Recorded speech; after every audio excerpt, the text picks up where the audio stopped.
Welcome to part 14 of my build of the quarter-scale Taylorcraft Auster 5A based on the Jerry Bates Auster J1 autocrat plans. This video is a slideshow with a voiceover of some pictures I took while building it. Day 92. I sprayed the engine cowling with filler primer and then had to wait for it to dry. Fortunately, I'm good at watching paint dry. I then sanded and sanded and sanded, and I'm not even done. I have to continue tomorrow. Day 93. Once the primer was mostly gone, I sprayed more primer and then filled all the dings and scratches. When they dried, I sanded them smooth. Then I put 6 layers of tape where I wanted the panel line to be visible. Then I applied a thick layer of filler to the tapes. This needs to cure properly. I'll try to sand it tomorrow. Day 94.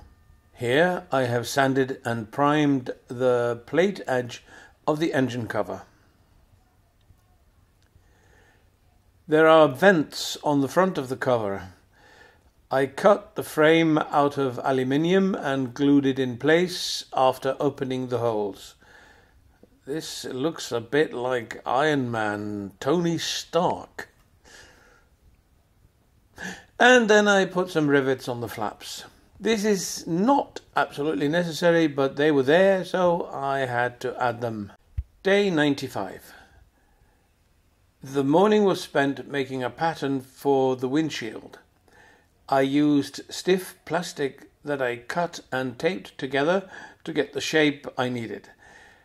I think it turned out pretty well.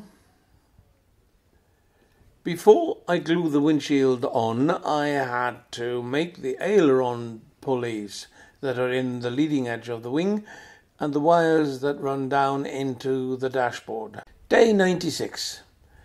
I glued the windows to the doors this morning. It took a fair amount of time, measuring the size, cutting out the windows and gluing them in.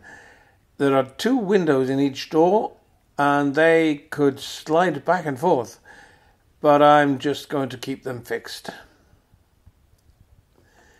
Then I took my time gluing the flap to the left wing. This is quite a hassle, and I had to keep the servos connected to the receiver and the transmitter running so that the flap could fall into the right place.